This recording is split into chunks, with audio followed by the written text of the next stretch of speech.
Bom, primeiro eu queria agradecer o convite do Sintrajude, em especial na figura da Juliana e do Tarcísio. É um prazer estar presente num debate como esse, junto com companheiros dos sindicatos. Eu sou membro do grupo de pesquisa Mundo do Trabalho e Suas Metamorfoses, que é coordenada na Unicamp pelo professor Ricardo Antunes. E já é praxe do nosso grupo participar e acompanhar, junto com os companheiros dos sindicatos e dos movimentos populares, né, as nossas lutas. Né? Nós nos colocamos como parte dessas lutas, porque a gente parte de uma sociologia do trabalho e uma sociologia crítica do trabalho, que busca não só compreender o mundo que nós estamos vivendo, mas também buscar compreender as potencialidades de mudanças desse mundo. Então, diferente de uma visão positivista sobre a ciência, que olha o mundo como ele é e tenta explicar a partir dele, e, portanto, acaba produzindo um conhecimento que é conservador, nós olhamos o mundo como ele é, mas também o mundo como ele pode ser, as suas potencialidades.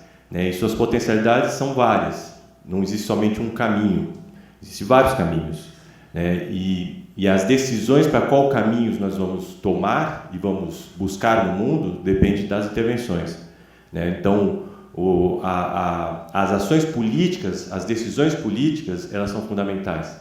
E o sindicato é uma parte de um movimento social fundamental na luta por que sociedade e que tipo de forma de organização do trabalho nós queremos. Então, portanto, nós nos colocamos parte desse movimento. Um movimento que tenta compreender a realidade e tenta transformá-la. Eu fico muito satisfeito posso só deixar aqui assim? Eu fico muito satisfeito de participar de eventos como esse, porque eu acho que nós estamos exatamente num momento bastante crítico do movimento sindical e da situação do trabalho, que nós precisamos sentar e discutir. A gente, do ponto de vista do movimento sindical, nós recebemos um duro ataque. Eu participei essa semana de um outro evento junto com o Ministério Público do Trabalho do Mato Grosso do Sul, na cidade de Três Lagoas, e tinha vários sindicatos. E teve a intervenção de um senhor chamado José Reginaldo, que ele é parte da Confederação Nacional dos Trabalhadores da Indústria, CNTI. Ele deu um dado que eu acho que é a demonstração do quanto foi o ataque muito bem estrategicamente pensado, o ataque ao movimento sindical. Ele disse, olha, esse ano, 2019, o orçamento do sindicato é equivalente a 3% do que era em 2017. Claro, isso é consequência do fim do imposto sindical. E aqui eu não estou querendo dizer isso, nem vou entrar no debate se era positivo ou negativo o imposto sindical, mas a forma que foi tirado o imposto sindical, sem nenhuma articulação com o sindicato, sem nenhuma perspectiva de transição, etc., ela teve um objetivo estratégico, atacar, enfraquecer o movimento sindical no momento que está passando reformas estruturais da legislação trabalhista e da organização do trabalho. Então, é óbvio que a falta do imposto sindical e a falta de uma estrutura, isso impacta na estrutura dos sindicatos. Não vai fazer com que os sindicatos morram. Nós vamos ter que repensar como vai se construir o movimento sindical a partir disso. De que forma nós vamos construir o movimento sindical? O movimento sindical surgiu sem imposto sindical, surgiu sem estrutura. É necessário ter os trabalhadores agindo nesse movimento. Então, é um momento crítico, mas também é um momento de bastante reflexão para a gente pensar como nós vamos buscar saídas. Eu sou sociólogo e estudo o mundo do trabalho, mas também faço parte do movimento sindical na minha categoria. Nós estamos também enfrentando os ataques na universidade, que vocês estão acompanhando as falas do ministro, que são absurdas. Nesse quadro que o Tarcísio apresentou, eu planejei uma intervenção que busque trazer uma contribuição de uma reflexão do todo, para chegar à parte. O que eu quero dizer? Pensar quais são as tendências do mundo do trabalho hoje e contextualizar nessas tendências aonde está a reforma trabalhista. Em que contexto foi feita a reforma trabalhista? Em que contexto de tendências do capitalismo global ocorre essa reforma trabalhista? E para poder, então, trazer elementos para o debate, para ajudar nessa reflexão, eu escolhi um recorte. de partir de um debate atual que está ocorrendo no mundo sobre a quarta revolução industrial, ou a indústria 4.0, né, e dentro desse processo de mudança tecnológica, as economias de plataforma, ou as plataformas digitais. Então, aí, por que eu escolhi esse recorte? Porque as formas de trabalhos que surgem dessa economia, dessa tendência nova, elas apontam as tendências das relações de trabalho do futuro. Elas nos explicam por que na reforma trabalhista, né, se passou formas que legitimam o contrato de trabalho como intermitente, trabalho parcial, a pejotização, a terceirização total e etc. Ou seja, que contexto é esse? Há uma mudança significativa que nós estamos vivendo, não só do ponto de vista da revolução tecnológica, mas do capitalismo. Então, eu vou trazer esses elementos para tentar ilustrar, né, e contribuir para o debate. Para começar, vamos tentar caracterizar o que significa a quarta revolução industrial. Então, eu trouxe aqui uma citação de um senhor chamado Klaus Schwab. Não sei se vocês conhecem. Esse senhor ele foi o criador e é o diretor executivo do Fórum Econômico Mundial, entendeu? Aquele fórum que acontece todo ano em Davos. Ele escreveu um livro chamado A Quarta Revolução Industrial. Foi o primeiro a cunhar esse termo, essa expressão para esse processo. E ele escreve um livro que ele publica em 2016 e é traduzido para dezenas de línguas e é publicado em vários países. E foi para preparar, o livro teve o objetivo de preparar a discussão que foi o tema-chave do Fórum Econômico em Davos em 2018. Bom, o que ele considera como quarta revolução industrial? O elemento central da quarta revolução industrial é a revolução digital. Se a gente puder fazer assim, o que caracteriza a primeira, a segunda, a terceira, a gente pode pensar do ponto de vista da força motriz de cada uma. Uma é o carvão, a outra é o petróleo, a terceira é a automação industrial, a quarta é a revolução digital. E essa revolução digital busca trazer uma fusão entre tecnologias do mundo físico, digital e biológico. Ele diz assim, agora uma citação dele: a revolução digital está na cabeça da revolução atual, combinando diversas tecnologias, levando a uma transformação de paradigmas sem precedentes no domínio econômico e social, no mundo dos negócios, mas também no plano individual. Exemplos dessa nova tecnologia, ou das novas tecnologias que vai surgir dessa revolução industrial: a internet 5G, a inteligência artificial, os veículos autônomos, os drones, a impressora 3D, a robótica de ponta, os nanomateriais de ponta, a internet dos objetos, a economia de plataforma. Veja, só para a gente ter uma ideia, nós estamos em curso desse processo. Alguns elementos já aparecem. A intensificação da automação industrial, que vai ter consequência na indústria, já está em curso, principalmente em países como a Alemanha, China. Mas nós temos um que é presente no mundo todo, que é a economia de plataforma, que é onde eu vou me colocar. Mas tem um elemento central dessa revolução, dessa chamada revolução industrial, que é a mudança de internet de 4G para 5G. Parece que é uma mudança pequena, Todo mundo lembra quando passou do 3 para o 4. O que possibilitou o smartphone foi a mudança do 2 para o 4. O 3 foi transitório, ele foi mais rápido. Se eu pudesse fazer um gráfico aqui, do 3 para o 4 nós tivemos um salto assim, do 4 para o 5 nós teríamos que passar aqui o teto, porque a mudança é significativa. Para você ter uma ideia, hoje com a internet 4G, se eu sou um artista e faço lá alguns artefatos que eu quero vender, eu posso com o meu celular transformá-lo em um home studio, onde eu tiro foto, eu faço vídeo em 4K e coloco numa plataforma digital e alguém vai lá e compra. Então, aqui, nesse exemplo, eu já substituí uma série de trabalhos, mediações que não existem mais.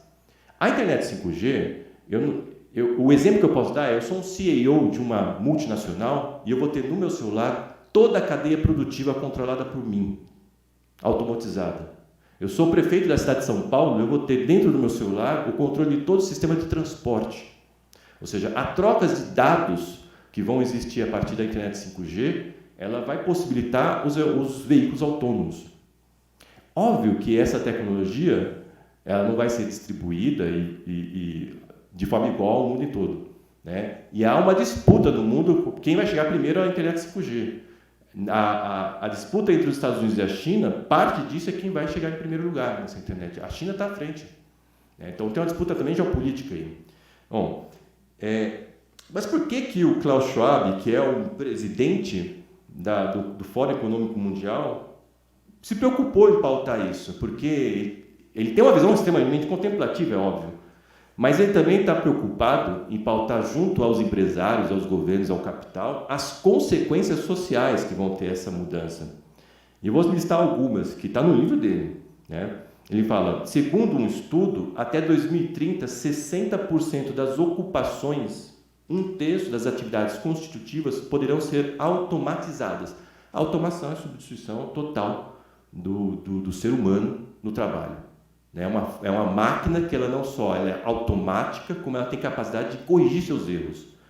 60% das ocupações pode ser automatizado. Significaria 400 a 800 milhões de pessoas perderiam seus postos de trabalho e profissão, o equivalente a 11, 21% da população economicamente ativa no mundo.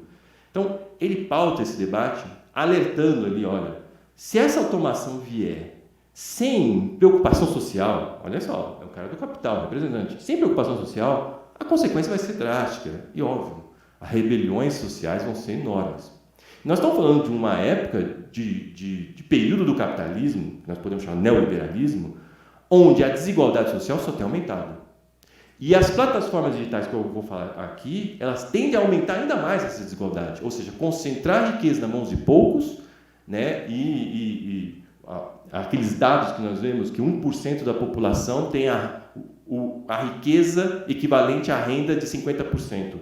É essa a tendência que nós estamos vivendo e que tende a piorar. Bom, um elemento importante para a gente entender que toda a revolução industrial, isso que eles chamam de revolução industrial, ela ocorre, ela dá saltos, né? Que inovações tecnológicas vai sempre existir no capitalismo, mas a sua implementação normalmente está ligada a momentos de crises.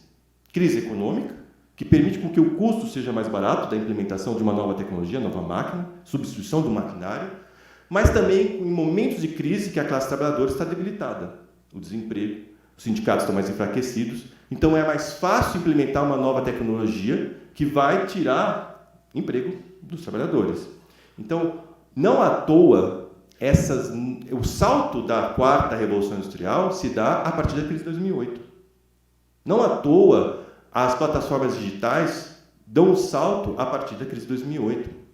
Tem um sociólogo francês, ele não é sociólogo, na verdade ele é um economista, ele começa como criador de startups, depois ele vê os problemas e vira crítico às startups, e ele escreve um livro onde ele diz assim, as plataformas digitais como Uber, Airbnb, BlaBlaCar, todas os food tech como iFood, né?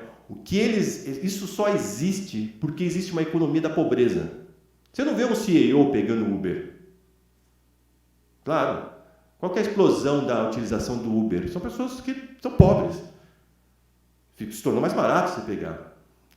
Então, não só são trabalhadores precários que precisam complementar a sua renda e depois passam a trabalhar nesse tipo de aplicativo, mas como também os seus usuários são pessoas que estão empobrecidas. É num cenário da crise econômica que esse tipo de tecnologia e esse tipo de relações de trabalho se expandiu, né? Vamos então entender a importância das plataformas digitais. Eu estou aqui nos meus 14 minutos. Primeiro, o que é plataforma digital ou economia de plataforma? Veja, como isso é novo, há uma série de conceitualizações ou nomes para isso. Alguns vão chamar de uberização, economia de compartilhamento. Eu opto pela economia de plataforma ou plataformas digitais. São todos aqueles sites ou aplicativos em que a sua função é fazer uma mediação entre um consumidor e um prestador de serviço ou que produz algum produto. E qual é a vantagem dessas plataformas? O seu lucro se dá pela mediação e pela uma taxa que ela tem na venda, né, comercial. Então, tem uma relação comercial, onde essa relação, essencialmente, é por cartão de crédito. Então, ela tem um vínculo forte com o mercado financeiro. Veja, em 2020, projeta-se que esse setor produzirá um montante aproximado de 200 bilhões de dólares, sendo que em 2013 ele equivalia a 26 bilhões. É um salto absurdo. Então, o seu meio de concretizar, então, eles são meios, as plataformas, de concretizar intercâmbios entre as pessoas. Intercâmbios mercantis. A partir, seu lucro está numa porcentagem financeira. As plataformas digitais são parte de um processo que tem levado a maior concentração de capital nas mãos de poucos, que nós podemos chamar de hiperfinanciarização do capitalismo. Diferente de uma empresa tradicional, os valores das startups não residem. Isso é um elemento importante. O valor dessas startups, dessas plataformas, não reside em seus ativos. Elas não têm nenhum prédio. A Uber não tem nenhum veículo. Então, onde está o valor desse? Veja, ela não produz nenhum produto material. Onde está o valor dessas empresas? A gente poderia dizer, nos dados que elas adquirem. A gente poderia dizer, na transação que ela possibilita, o serviço que ela oferece. Nós vamos ver que não é só isso. A Uber, hoje, é avaliada em pouco mais de 70 bilhões de dólares. No entanto, é uma empresa deficitária. Não sei se vocês sabiam disso. A Uber é uma empresa deficitária. Em 2016, ela teve o déficit de 2,8 bilhões de dólares. Aonde está o lucro dela? Então, por que... Se a gente olha, se eu fizesse um gráfico aqui, a Uber cresceu assim. O seu valor de mercado, ela deu um salto progressivo. E onde vem o valor dela? De aplicações no mercado financeiro, de bancos e de pessoas. E aplicam numa promessa. Qual? Que a Uber, ou esse tipo de plataforma, vai diminuir o custo de maneira total. E onde está o custo dela? O motorista. Qual é a promessa dela? Os carros autônomos. Ou seja, olha o drama, aí nós entramos na questão do trabalho. Olha o drama de um motorista da Uber. Ele trabalha para uma empresa que não considera ele como trabalhador, que o objetivo dela é destruir ele. Que ele deixe de existir. E a função dele é desenvolver essa tecnologia. Porque, aí não vou entrar nisso, mas a gente faz, quando nós estamos constantemente fazendo trabalhos gratuitos. Porque quando a gente pega um Uber e depois avalia o motorista, é um trabalho gratuito. Ninguém ganha por isso. Antes, numa empresa, alguém fazia avaliação dos seus trabalhadores. Aqui não, somos nós. Tem um monte de tecnologias que nós utilizamos e estamos fazendo trabalho gratuito. Por exemplo, para não fugir muito, vocês lembram daquele jogo Pokémon GO?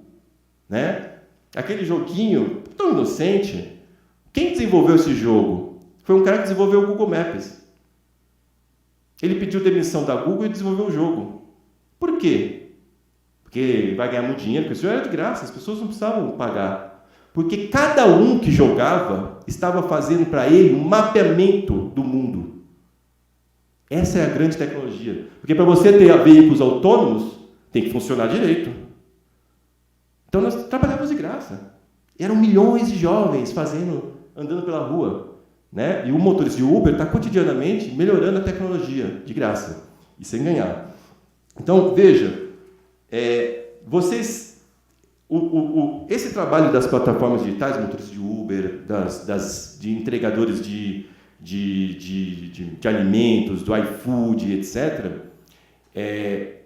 há uma disputa hoje de que tipo de trabalho, se eles são empregados ou não. Isso está acontecendo no mundo, essa discussão. Agora, recentemente, nós temos vários avanços e retrocessos. Na Califórnia acabou de ser aprovada uma lei pelo Congresso deles que consideram os motoristas de aplicativo como funcionários dos aplicativos. No Brasil há uma disputa.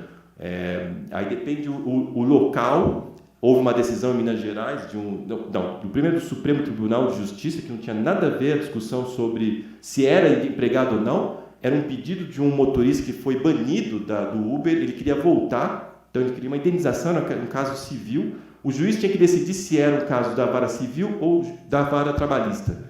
E aí ele entra na discussão que não, isso não é relação trabalhista, ele não é empregado, não tem nada a ver. Ou seja, como mostra que também tem uma discussão ideológica dentro de alguns setores da justiça. Mas há, em algumas instâncias, algumas varas, juízes que consideram que há uma relação trabalhista. Óbvio que a Uber não quer que isso seja considerado, porque o seu negócio é exatamente que não haja uma relação trabalhista. E o grande debate é quem determina a jornada. Se há um acidente de trabalho, quem vai pagar a indenização? Se ele perde o seu trabalho, quem vai dar seguro-desemprego? Esse é o grande debate que está colocado. Se você tem esse novo tipo de trabalhador, que tende a trabalhar 12 a 16 horas por dia, não sei se quem pega Uber pergunta para o motorista quanto tempo ele trabalha. Eu sempre pergunto por que está trabalhando e quanto tempo ele faz. 12 a 16 horas por dia. Essa é a média. E o que é mais absurdo, ou o que é assustador, é que se você conversa com esses motoristas, eles vão ter um discurso ainda de contemplação do seu trabalho. Recentemente eu estava em Brasília, eu peguei com uma estudante, ela estava trabalhando para pagar a sua faculdade privada. E ela dizia assim, não, aqui eu faço o meu horário, o bom é isso. E ela falou, mas segunda-feira eu vou começar a trabalhar num emprego, e eu não estou feliz, porque eu vou ter patrão, vou ter jornada de trabalho, eu vou ter alguém me enchendo o saco, e aqui eu sou livre. Então, esse elemento ele é também importante, para a gente compreender o momento que nós estamos vivendo do capitalismo, principalmente nas pessoas, nos setores mais jovens. Há um discurso que é ideológico, da questão da liberdade, da autonomia. Trabalhar nesses aplicativos, você faz seu horário, você é livre, você é autônomo. Então, você é mais suscetível a aceitar formas de trabalho extremamente flexibilizados, como se isso fosse liberdade.